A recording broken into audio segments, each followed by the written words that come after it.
Um país ao sul do Equador passou anos fazendo sua economia rodar em círculos inflacionários, transformando seu imenso território e os mais de 120 milhões de habitantes num verdadeiro laboratório experimental de teses e testes econômicos.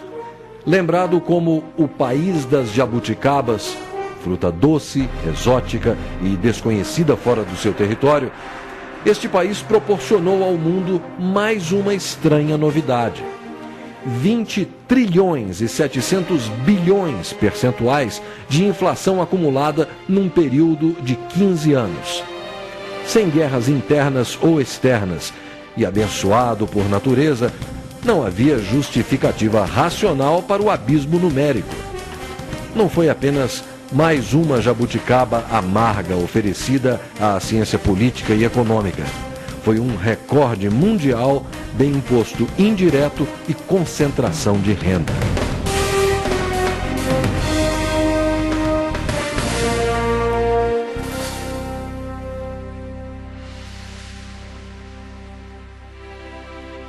No princípio, era o pau-brasil. Depois a cana-de-açúcar, o cacau, o tecido, os escravos. O Brasil teve muitas moedas de troca, escambo, e as moedas de fato desde os florins dos holandeses, o real, no plural réis, o cruzeiro, cruzeiro novo, cruzeiros de novo, cruzados, cruzados novos, cruzeiros novamente, cruzeiro real e real.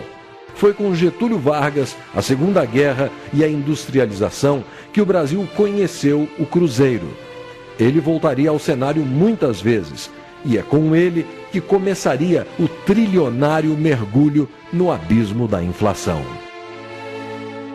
Tudo começa com efeito lá nos anos 60, quando o governo descobre que pintar pedaços de papel para pagar suas contas é um instrumento de fazer o bem, seja construir cidades como Brasília ou outras coisas. Vem o governo militar e combina duas coisas. Uma é anestesia, ou seja, a capacidade de indexação, correção monetária, mecanismos que permitem que alguns segmentos da sociedade convivam com a inflação de forma pacífica, e repressão, que é o governo militar. Então tá bom, se você, sindicato, não está satisfeito, não há o que fazer.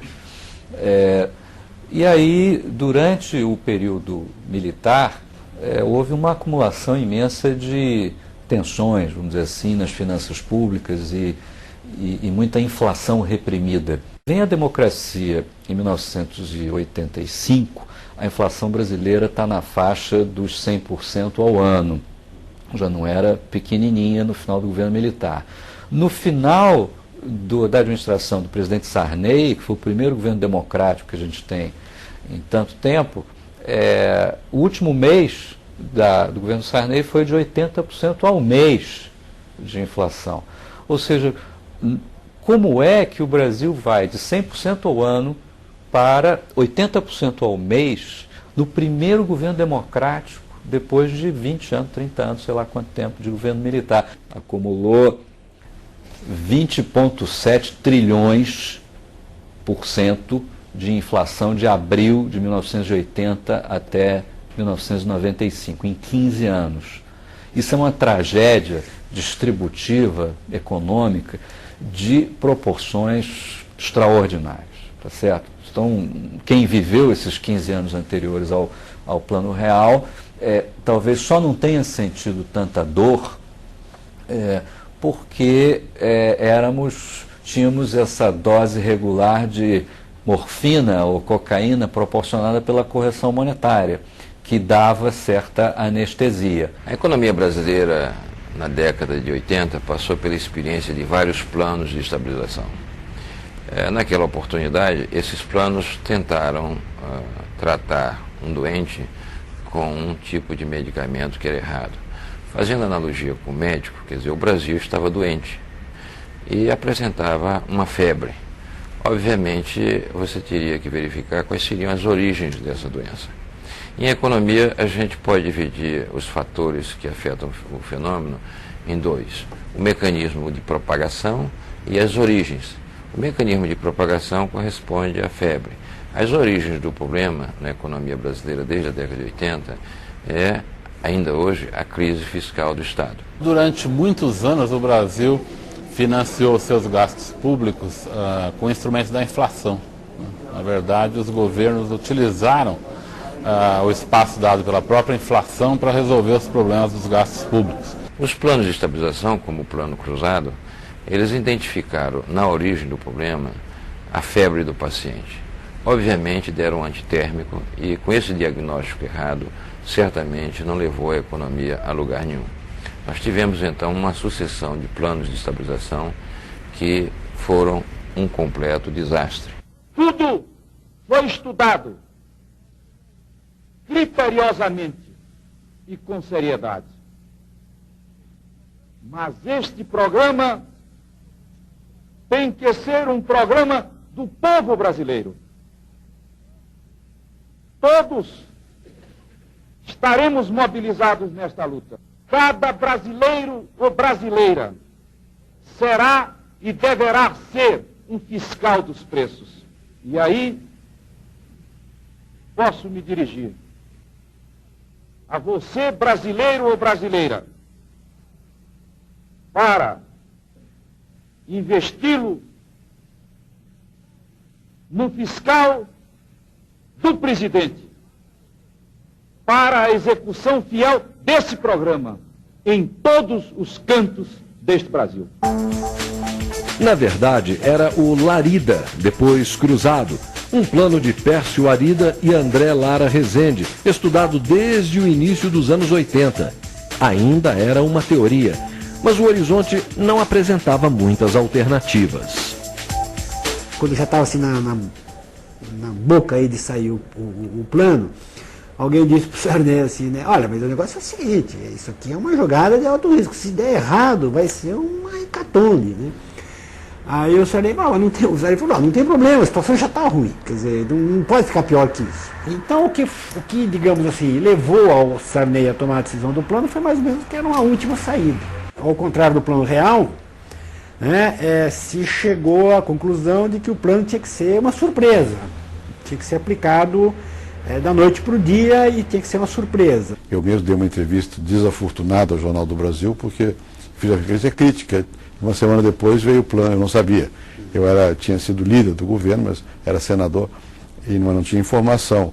Aí veio o plano cruzado, que foi, digamos, a primeira tentativa mais organizada de enfrentar a questão da inflação, né? E o plano, no início, deu certo, né? Ele veio com certos componentes que eram complicados, porque um foi o controle de preço, né? E controle de salário. Essa coisa toda que depois é difícil depois você manobrar. Para avante, 1.000 cruzeiros passa a valer 1 cruzado e 13 cruzados e 80 centavos, equivalem a $1. Todos os preços em cruzado estão congelados. O congelamento se inscreve na mesma lógica de contenção da inércia inflacionária e visa abortar o processo de reajustes contínuos. O Funaro nunca foi economista, né? Ele era um administrador. E ele não entendia muito bem. Para falar a verdade, o Funaro não entendeu e morreu sem entender o plano na sua lógica econômica e tal. O congelamento de preços, que era para ser uma peça acessória, tornou-se a peça principal. Durante dias, ainda na véspera do plano, os economistas discutiam se ia ter ou não ia ter congelamento. E a ideia, até pertinho do plano, era que não deveria ter congelamento.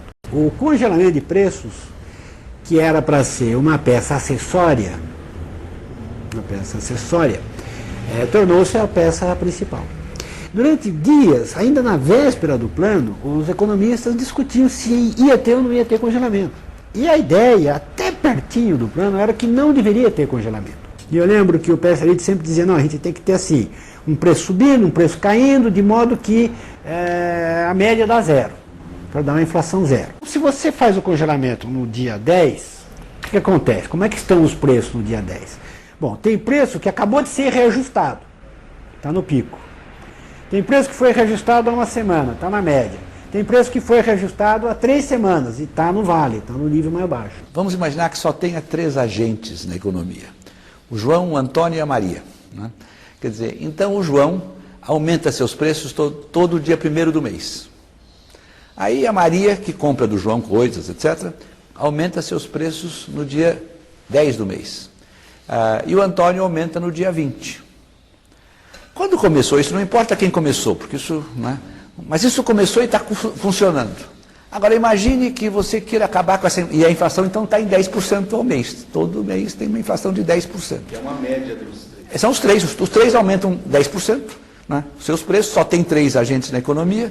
Né? É um modelinho. Agora, o que acontece?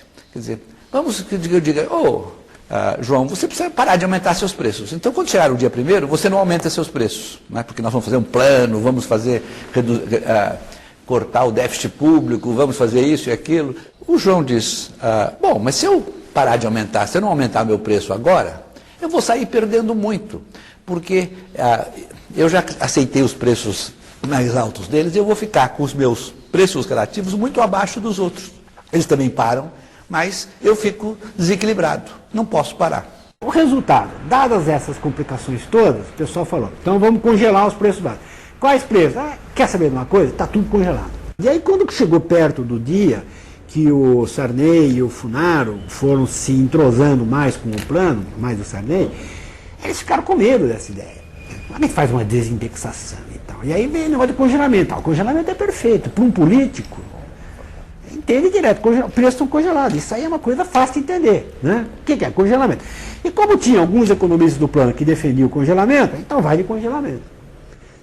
O Sarney, o Sarney dizia, chegou em determinado momento o Sarney falou, olha, eu estou entendendo, mas eu acho que sem congelamento não funciona. Inicialmente as pessoas não entenderam direito, e depois, como realmente a inflação foi derrubada,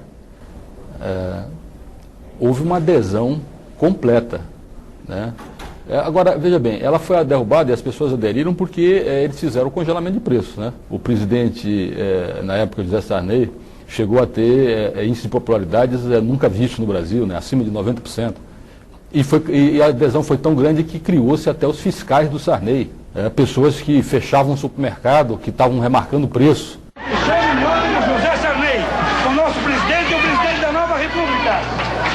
Um plano cruzado, que foi o primeiro plano mesmo, assim, mais forte que eles tentaram fazer para deter a inflação, no primeiro momento foi até interessante para a gente ter uma semana, pelo menos um mês de preços estáveis, era super interessante para a economia, as pessoas estavam mais animadas, estavam querendo comprar mais, querendo gastar mais, e a gente tinha como também ter uma ideia melhor do que estava acontecendo com o pequeno comércio da gente, né? Mas quando a política entrou no meio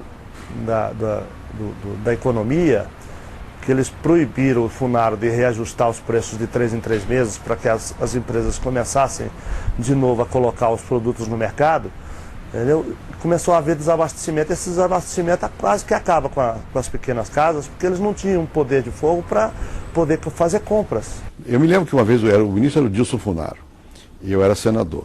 O Dilson foi ao Senado, acho que em maio de 87, né? Não, 86. 86. Então, quando ele foi lá ao Senado, foi em maio de 86. Ele foi ao Senado para dizer que ele ia acabar com certos mecanismos de controle. Eu até apoiei.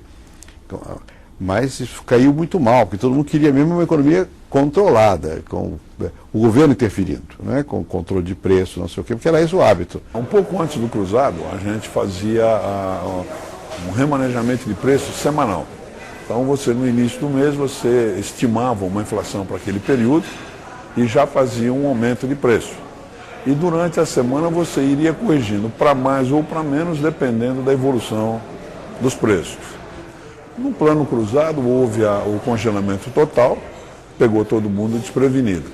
A demanda fluiu de uma forma bastante exorbitante, não havia produto disponível. Isso foi sendo levado durante 3, 4, 5 meses.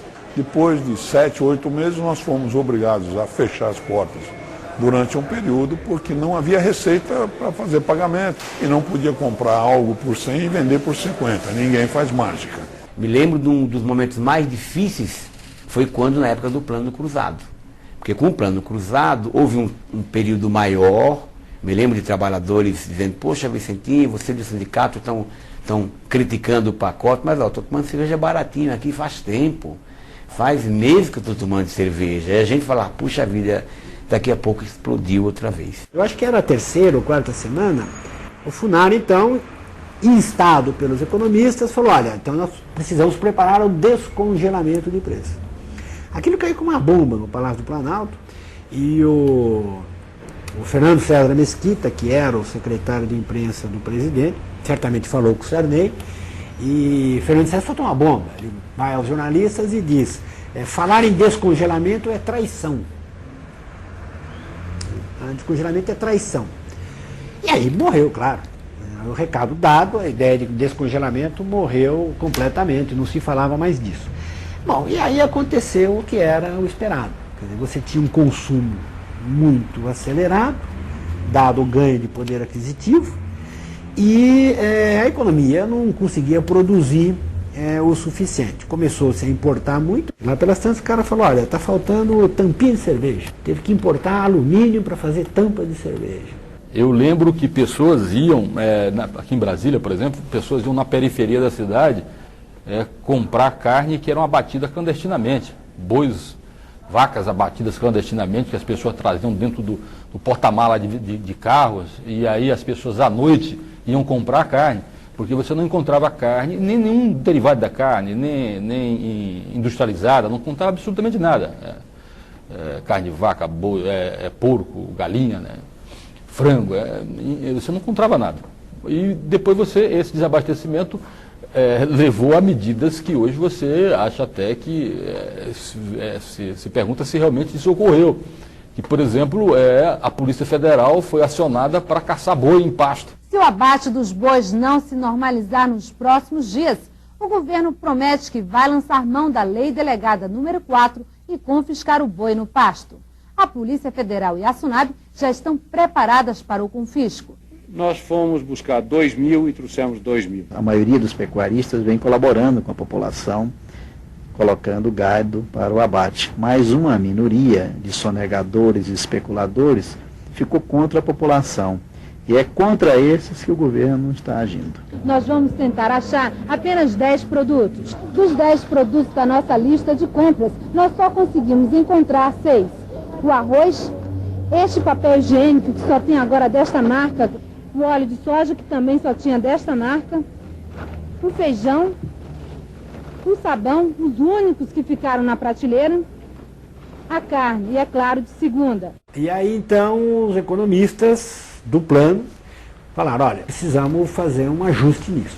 Precisava fazer um ajuste no plano. O pessoal ficou animado, mas aí o pessoal não entendeu nem porque o Sarney marcou a reunião para Carajás. E aí antes da reunião, os economistas tentaram se articular para todo mundo pintar o mesmo quadro para o presidente. Porque, eu não lembro de quem era a frase, mas alguém tinha dito o seguinte: se um presidente ouve os seus assessores e todos os assessores dão uma de urubu e um dá uma de canário, é esse que o presidente ouve. Ele fica com a boa notícia. Aí o André falava assim para o pessoal: então nós temos que ir lá para Carajás, nós vamos fazer um strike de urubu. Todo mundo vai ter que falar que está ruim. Aí vai lá, chega em Carajás, e a ideia do Sarney era outra. A ideia do Sarney, ele tinha escolhido fazer em Carajás para mostrar o Brasil grande. Brasil em desenvolvimento, Brasil em crescimento e tal, não sei o quê. E quando começa a reunião, os economistas começam a fazer o strike de urubu, o Sarney interrompe e diz: não, vocês estão enganados, nós fizemos um grande plano, vocês viraram o Brasil, nós lançamos o Brasil numa rota de crescimento, desenvolvimento e progresso. Eu chamei vocês aqui para vocês fazerem um plano de desenvolvimento, um plano de crescimento. Eu quero um plano de investimentos. E não um plano de contenção e controle. E melhor. Acabou ali. E entrou numa deterioração muito grande.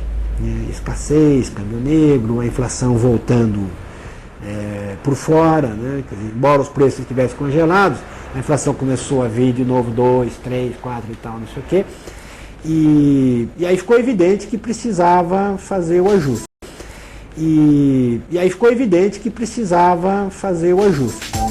Para a economia, bastante tarde, mas para a política, muito cedo. Aquilo era uma coisa que todo mundo estava certo que não ia durar muito.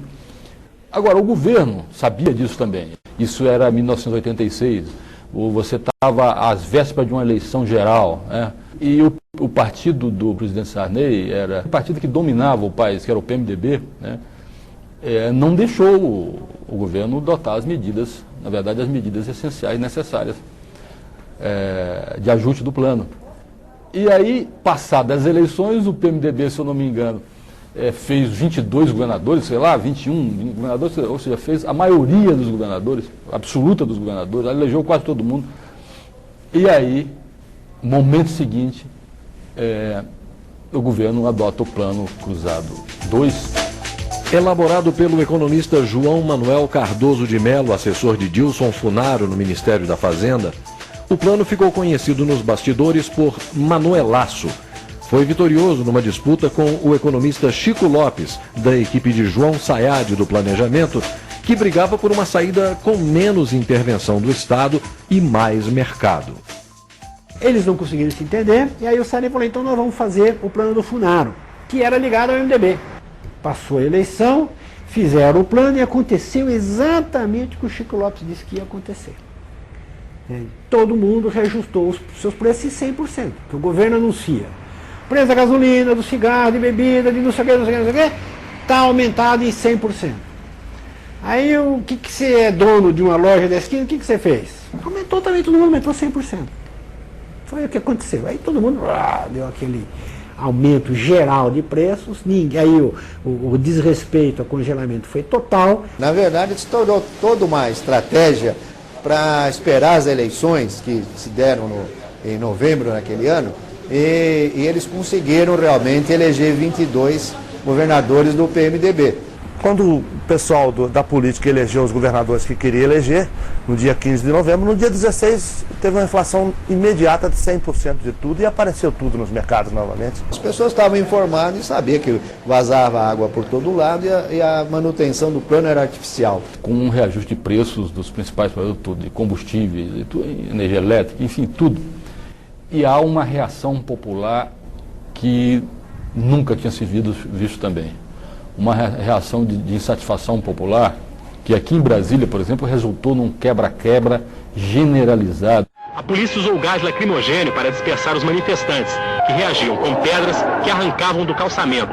No meio do tumulto, vários ônibus foram queimados e até carros da polícia. E houve necessidade de a mobilização das Forças Armadas. Eu lembro que tanques foram acionados para conter a ira da população. Foi a primeira frustração, né? Com o chamado plano heterodoxo. Primeiro que não deu certo. Se o plano cruzado teve problemas, foi em grande parte porque o presidente não teve apoio político.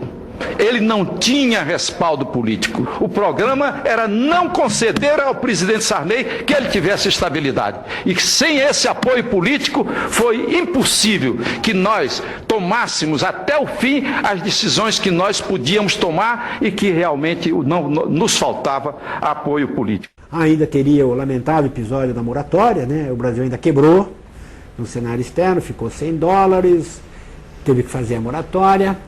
E fez a moratória não porque foi decisão política, mas porque acabou o dinheiro, acabaram os dólares. Mas aí, para transformar a moratória num gesto político, o Sarney fez um discurso horroroso, dizendo que o Brasil estava adotando uma moratória soberana, conclamando os outros países a fazer a moratória soberana, quer dizer, um calote. Foi um grande problema que o Brasil teve. Essa moratória de 87 só foi ser resolvida em 94. A dívida só foi renegociada em 1994. Até lá o Brasil ficou em calote, fora do mercado, numa situação ruim. Fogo Cruzado, um filme de guerra. Iniciamos hoje uma guerra de vida ou morte contra a inflação. Os militares tinham voltado aos quartéis, mas o Brasil viu surgir um novo tipo de soldado nas ruas. Os fiscais do Sarney, um exército de consumidores contra a alta dos preços. Vou estourar com a boca do balão, nós vamos dar um fim a tal remarcação. Nós queremos que você seja remarcador de preços do nosso supermercado. E no dia seguinte saem nos jornais, povo congela o descongelador. Guerra está declarada mesmo.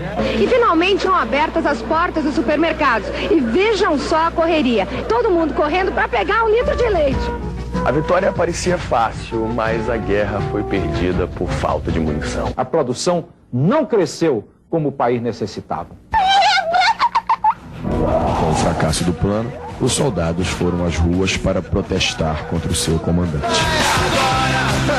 Nós vamos invadir sua praia. Mais uma vez, eu tô aí.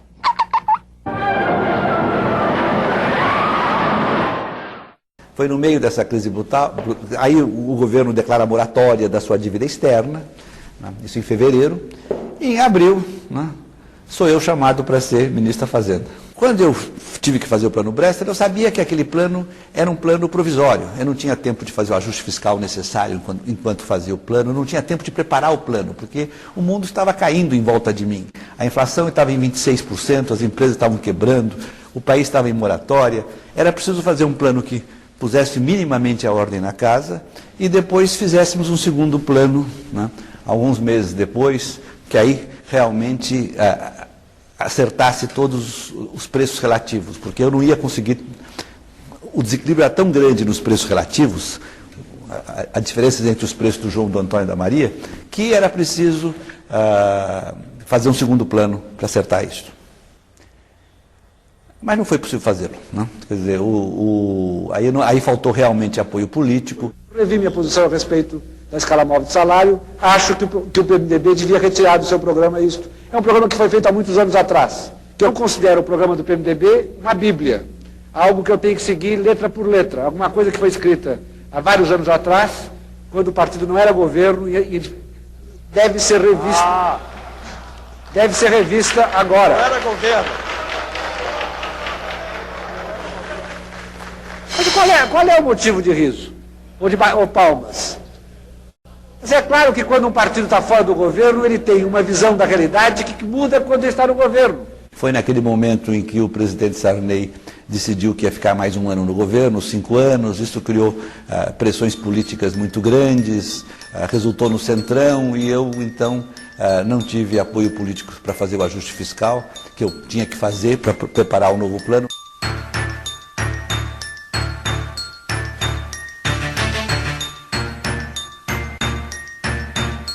Aí tem o feijão com arroz com o Maílson, né? Que acho que plano era bobagem, etc. Vamos fazer feijão com arroz, né? Que era outra bobagem muito grande. E aí, mas em seguida ele viu que o feijão com arroz não dava certo e fez o plano verão. As medidas que hoje tomamos só são possíveis de tomar em momentos de extrema necessidade. Nós estávamos às vésperas de uma hiperinflação. Sem as decisões de hoje, a inflação poderia chegar a 1.500% ao ano. E nenhum Estado teve suas instituições preservadas em uma situação assim. Mas ele fez o plano verão, aí sem nenhuma condição fiscal, nenhuma. Não havia apoio na sociedade. Do ponto de vista salarial, a regra é melhor do que a que foi adotada no plano cruzado. E todos se lembram que no plano cruzado não houve arroz salarial. A classe trabalhadora possivelmente tenha tido um dos maiores prejuízos de todos os pacotes econômicos feitos até agora. Aliás, a classe trabalhadora vem acumulando prejuízo. Ela acumulou prejuízo no plano cruzado, acumulou no plano Bresser, ela vinha acumulando com a URP e agora acaba de acumular um prejuízo enorme, principalmente se a inflação beirar a casa dos 60% ou 70% no mês de janeiro. A inflação baixará. E baixará muito. Retomaremos o crescimento econômico. O país irá recuperar sua confiança.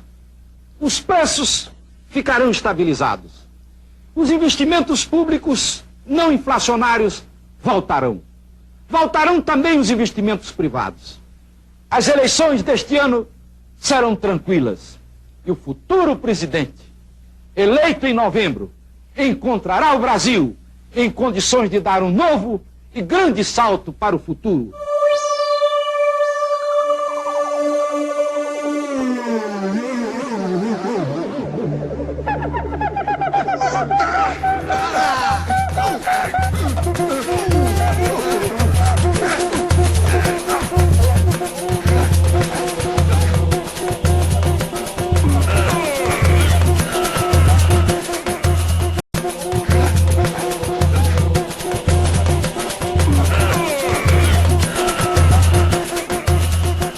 O presidente Collor assume, depois de uma campanha política que praticamente dividiu o país, né?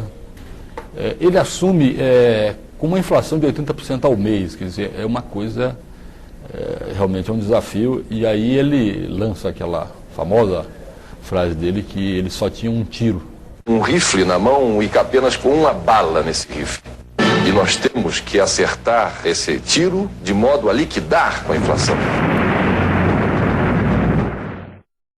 Ele simplesmente faz um confisco de todos os ativos financeiros do país, né? Ele confisca tudo. E deixa todo mundo com 50 cruzeiros, né, na época. No caso do plano Collor, é bom lembrar que ele nos trouxe uma certa tranquilidade quando ele acusava o Lula de que se o Lula ganhasse as eleições, era o Lula que ia fazer ia pegar o dinheiro da poupança do povo. Então, como ele ganhou, as pessoas que viviam de poupança, que tinham poupança, que aplicavam na poupança, ficaram tranquilos. O instante ontem vivido por toda esta nação é de dar a real dimensão desse momento histórico de que todos nós compartilhamos. Hoje, como cabe ao governo eleito, adotamos as medidas prometidas no decorrer da campanha eleitoral. Na verdade, precisa ficar claro o seguinte, que nós temos uma moeda, que é uma moeda velha, contaminada, que nós queremos isolar. Essa moeda, esses depósitos vão ficar lá parados no Banco Central, rendendo correção monetária. E temos uma outra moeda que vai começar a circular na economia, que é o Cruzeiro, e que vai garantir um certo nível de transações que nós entendemos que é compatível com uma inflação mais baixa. Na verdade, só estão zerando praticamente a conta de todo mundo, deixando todo mundo com 50 mil cruzados, quer dizer, o salário desse mês, na metade do mês, é 50 mil cruzados, e a pessoa que se vire como puder, não é isso? É isso, quer dizer, ela vai fazer uma prioridade, ela vai fazer uma orçamentação. E é bom que as pessoas se lembrem que não foi só da poupança, você confiscou conta corrente, quer dizer, você confiscou o dinheiro das pessoas sem aplicação nenhuma, o que estava lá dentro da conta, você não podia pegar. Então isso criou uma situação no Brasil que foi uma situação, quem viveu aquela época sabe, foi uma situação de dramas pessoais inacreditáveis. Eu vi gente doente, gente que perdeu a voz, gente que morreu do coração, gente que ficou miserável, ficou pobre até hoje, gente que perdeu sua empresa até hoje. Tem marcas profundas nas pessoas. A grande até beleza, eu diria, desse plano, eu diria o seguinte, que exatamente esse mecanismo de oferta de moeda à economia, que é um mecanismo absolutamente não usual na história até da humanidade, eu diria, o Banco Central vai poder regular. Então, se nós sentirmos que a liquidez está muito apertada e que isso está gerando uma série de problemas, nós aumentaremos a oferta de moeda. Se sentirmos que não, que está equilibrado, que a economia se acomodou, os preços baixaram, a economia se acomodou àquele nível de transações, nós ofereceremos menos moeda. Teve um fato que aconteceu, um cidadão, ele ameaçou se matar na entrada do gabinete do ministro da Fazenda. Era a ministra Zélia Cardoso de Mello, né? Entre as muitas experiências que o Brasil sofreu em matéria de combate à inflação nos últimos 15, 20 anos, a pior, sem dúvida nenhuma, foi o Plano Collor, que foi uma barbaridade, uma selvageria, eu diria, né? Porque houve um confisco generalizado de ativos monetários, o governo demonstrou na época um despreparo completo em termos de diagnóstico, medidas, né? Eu me lembro na época o Fidel Castro opinou sobre o assunto e quando soube o que tinham feito no Brasil, ele disse: eu em Cuba nunca fiz isso, nunca cheguei a esse ponto, né? Foi um radicalismo muito mal pensado, que acabou danificando bastante a economia brasileira e bastante a credibilidade dos brasileiros nas aplicações financeiras no Brasil. O mistério da reunião noturna foi logo desvendado. No gabinete do presidente, a ministra demissionária se encontrava com o sucessor dela, o embaixador Marcílio Max Moreira. Uma conversa rápida sobre economia, agradecimento do presidente pela colaboração, um aperto de mão e um afago na cabeça. Terminava assim a missão da ministra Zélia no governo. O ministro Marcílio imediatamente também voltou com a história de arroz com feijão, só que tinha outro nome agora. Planos é uma besteira, planos não devem ser feitos, isso é coisa sem sentido nenhum, precisamos fazer a política econômica ortodoxa e acabou-se, etc. E a inflação estava em 20% ao mês, em dezembro de 1991. E o Marcílio faz um acordo com o Fundo Monetário Internacional formal, escreve, assina, etc. Vamos fazer um grande ajuste fiscal. Não precisava, o Collor já tinha feito o grande ajuste fiscal. Vamos continuar esse ajuste fiscal. Vamos fazer um grande aperto monetário. O Collor já tinha feito o aperto monetário, mas agora esse aperto monetário vai ser, vamos fazer uma enorme elevação da taxa de juros, acordada com o FMI, naturalmente. O que aconteceu um ano depois? Com este maravilhoso plano ortodoxo, não tinha mudado, quer dizer, um custo brutal e nenhuma vantagem, nenhum resultado. Os Trapalhões no País das Maravilhas, uma comédia pastelão. O rei das suecas! Eu tenho a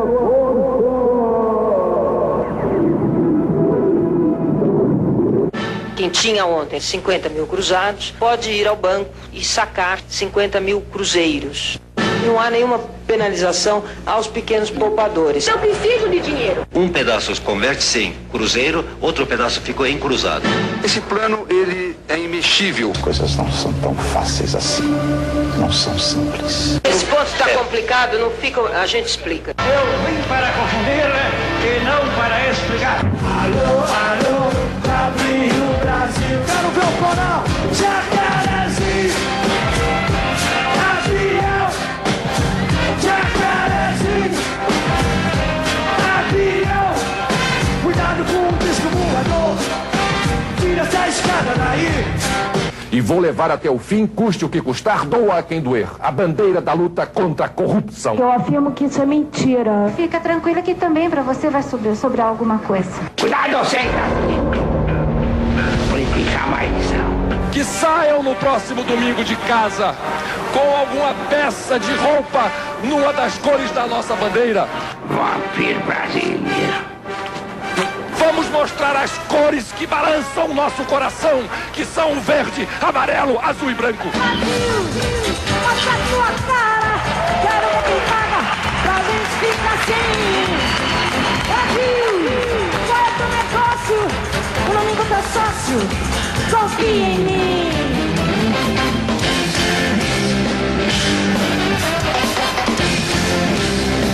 Não me deixem só. Eu preciso de você. Muda o governo, né? O nosso Itamar Franco, né? Que eu considero um presidente importante no Brasil e um patriota, né? Ele não sabia nada de inflação. E ele, então, o que fez? Ele nomeou um ministro da Fazenda. Esse ministro da Fazenda não resolveu o assunto, ele demitiu o ministro da Fazenda. Nomeou outro. Não resolveu, demitiu esse ministro.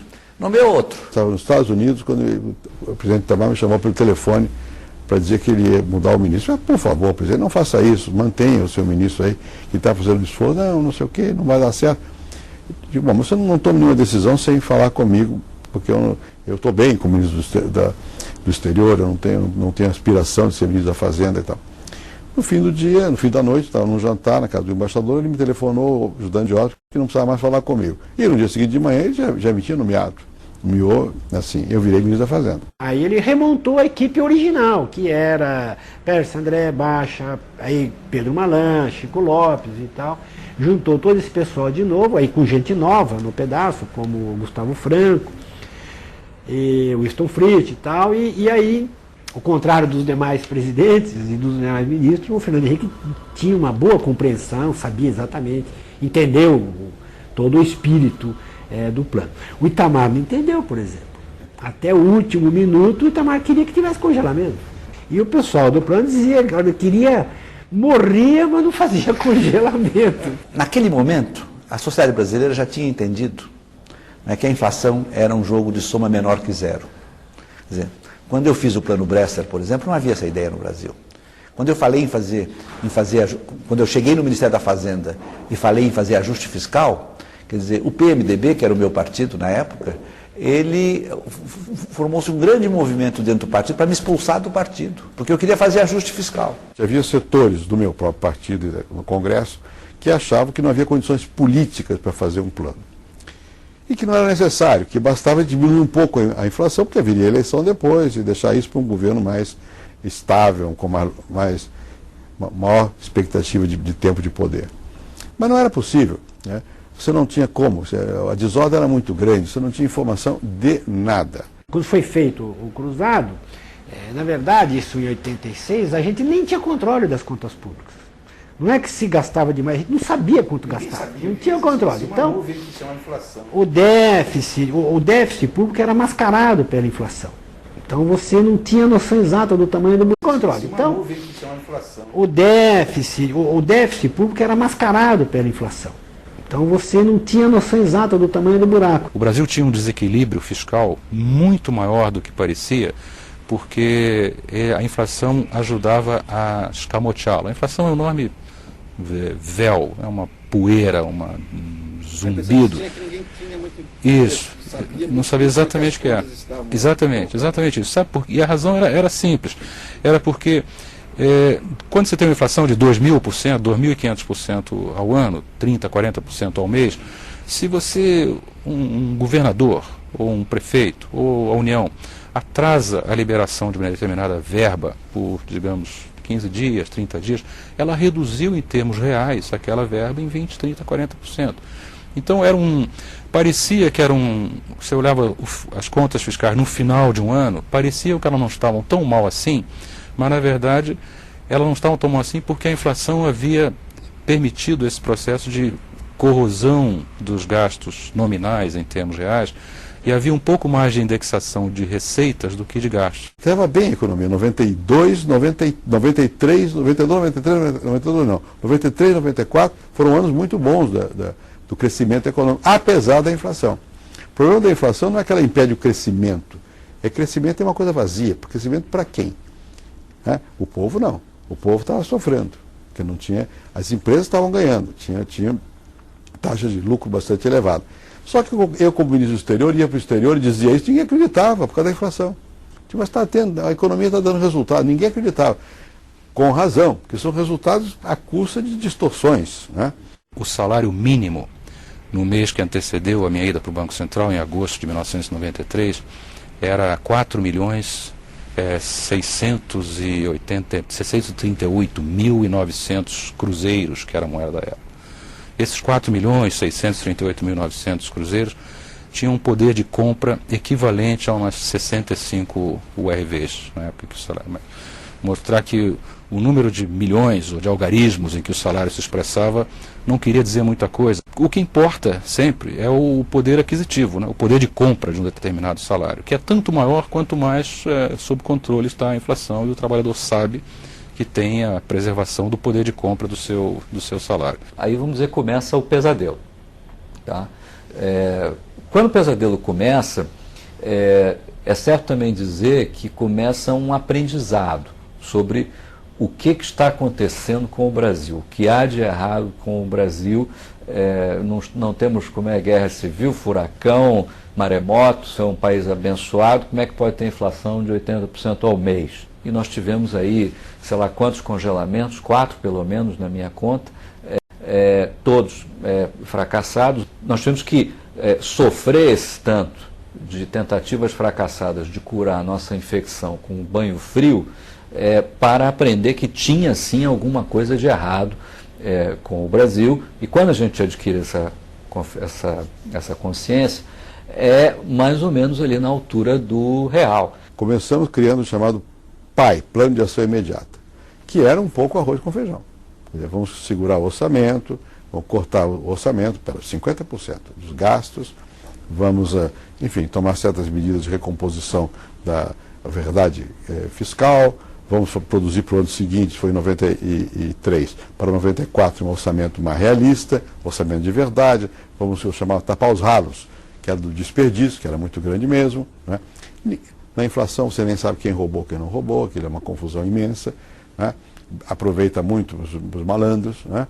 E liberar ou não liberar verba é uma coisa terrível, porque se quando libera depressa é vantajoso, quando você atrasa não é, então isso dá margem à intermediação. Era um clima muito, muito negativo. Claro que nós tínhamos muito medo e sabíamos que não dependia da nossa convicção, dependia de todo o entorno dentro do qual nós estávamos trabalhando.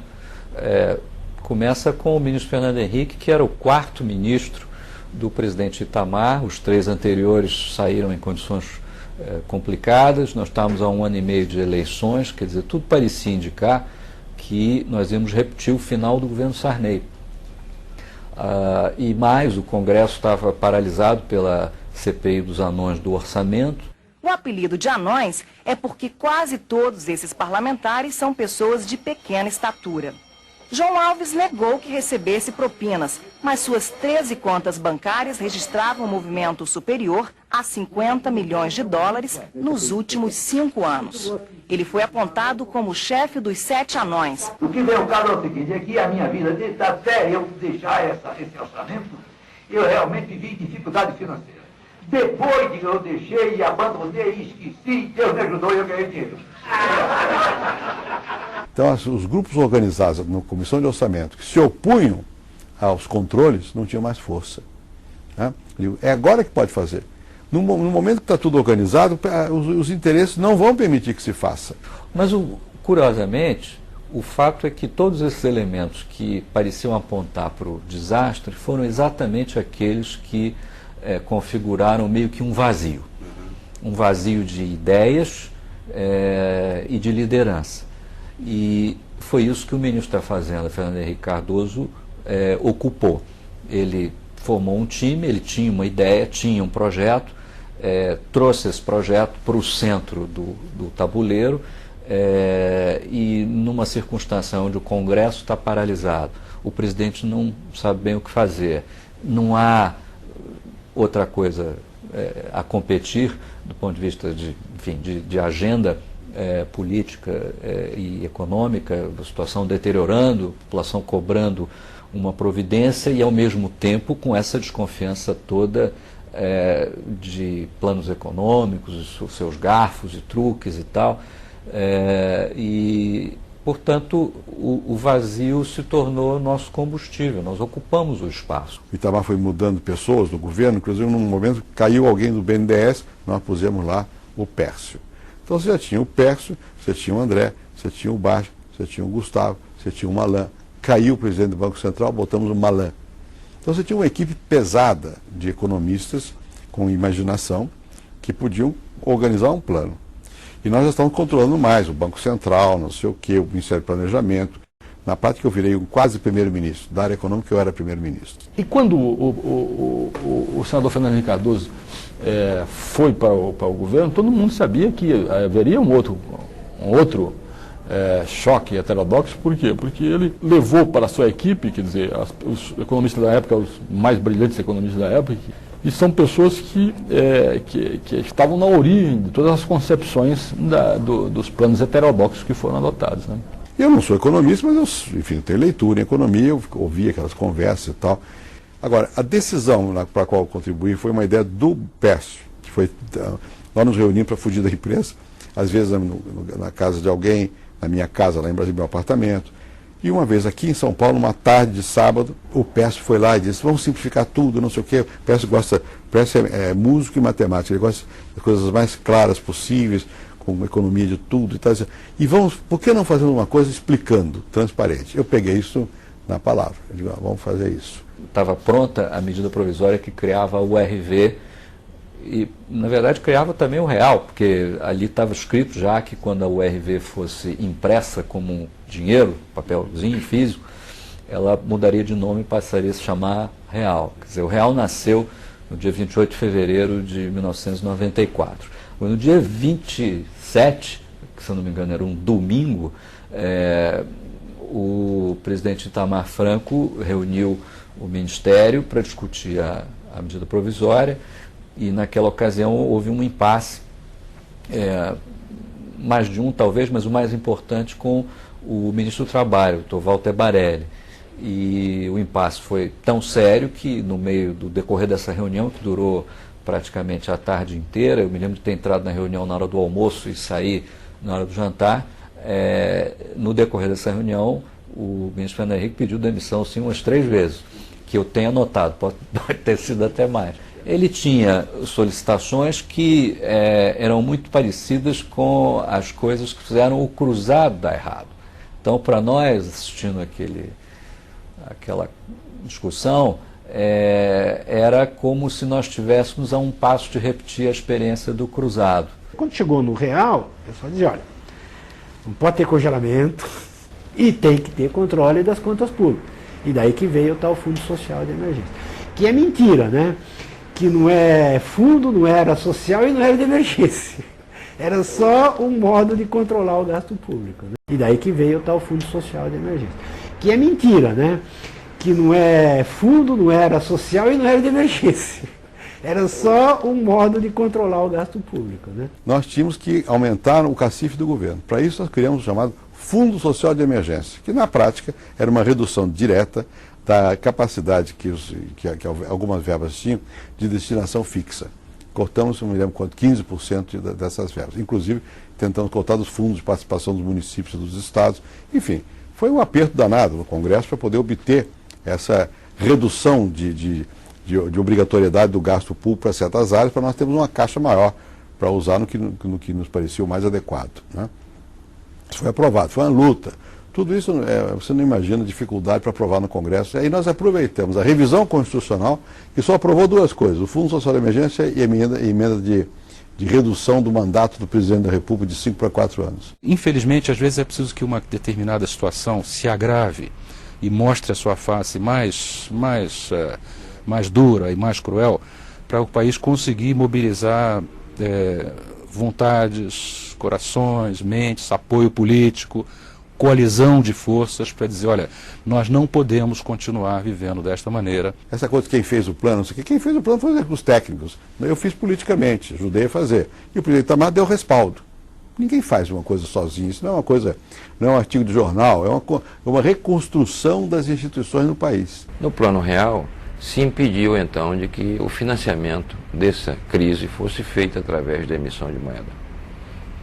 Então, com o plano real se estanca essa fonte de emissão e o Banco Central, desde então, passou como objetivo o controle da inflação. Você poderia dizer o seguinte, o teste de um programa de estabilização bem sucedido é quando a economia passa então a crescer com estabilidade, né, monetária. Essa segunda etapa o Brasil não conseguiu ainda realizar. Né? O problema do crescimento é hoje o problema central. Né?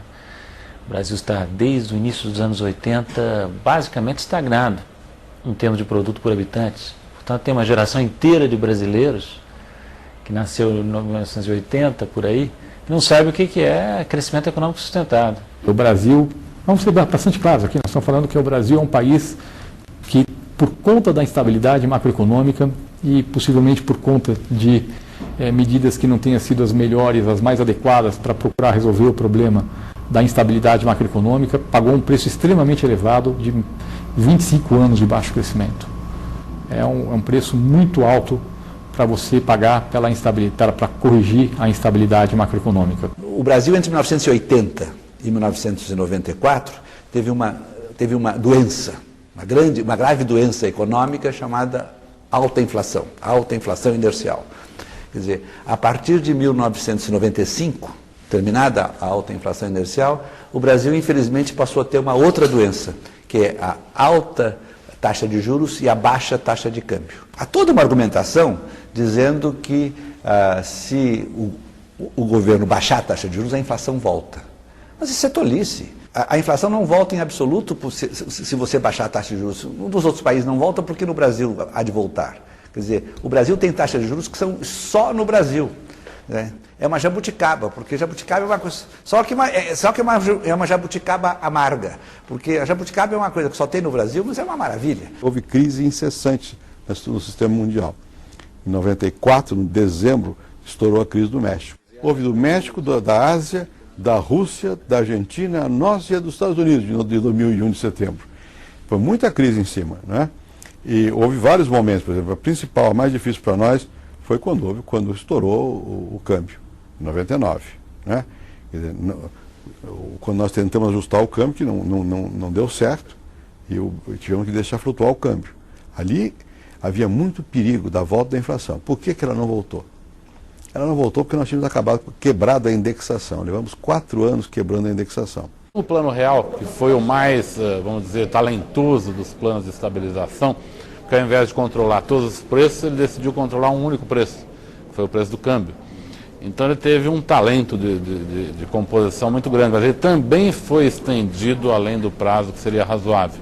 O próprio presidente Fernando Henrique falou que hoje, olhando para trás, ele concorda que a paridade cambial não deveria ter sido mantida por um tempo tão prolongado. Começa um novo capítulo da história brasileira da inflação. Nós não estamos mais no terreno do exótico, não somos mais uma hiperinflação, um país esquisito, sempre tendo que explicar jabuticabas para os estrangeiros. Nós continuamos um pouquinho exóticos, porque o Brasil, a despeito de ter vencido a hiperinflação, continua o campeão mundial de juros. A gente não quer acreditar que tem alguma coisa errada que faz o juros no Brasil ser tão alto. Só porque tem uns caras lá no Banco Central que são teimosos. Antes fosse, tá certo? Porque muita gente passou por lá, muitos que gostariam de fazer o bem, porque fazer o bem é bom, mas por que não fizeram? É porque não é tão fácil. O Estado brasileiro tem que ter disciplina fiscal, seja um governo de esquerda, seja um governo de direita. Aqui na América Latina, o Chile aprendeu isso, e mesmo depois de Pinochet, o Partido Socialista que assumiu o poder, certamente não brinca com esse tipo de coisa. É a economia mais organizada que nós temos. Quer dizer, outros países europeus que são de esquerda, certamente eles não pensam em fazer populismo com as contas públicas. O Brasil aprendeu isso, finalmente o Brasil aprendeu isso. Depois da crise de 99, o Brasil começou a fazer esforço fiscal, um controle mais ordenado da inflação através da introdução do mecanismo de metas de inflação e câmbio flexível. Essa consolidação do ajuste macroeconômico que foi feito no Brasil ao longo dos últimos anos, ela teve um preço sim, o preço foi um baixo crescimento, mas o resultado foi uma situação extremamente sólida do ponto de vista macroeconômico, que permite que o Brasil possa crescer de forma consistente. Mas o campeão do exótico e das jabuticabas continua sua cultura como um líder mundial, e não apenas em juros. Um estudo recente do Banco Mundial e da consultoria Pricewaterhouse fez um estudo sobre 175 países e demonstrou que no Brasil as empresas são campeões em gasto de tempo para cumprir seus compromissos tributários. Além do custo do tributo, a complexidade do tributo faz com que o Brasil seja campeão em tempo gasto para saldar os compromissos tributários. Todo mundo diz hoje que é difícil abrir uma empresa no Brasil, é difícil manter uma empresa no Brasil, é difícil fechar uma empresa no Brasil. Isso é verdade. Agora, não adianta só dizer isso, é preciso ir melhorando a legislação para que o ambiente de negócio no Brasil seja mais favorável. Um país ao sul do Equador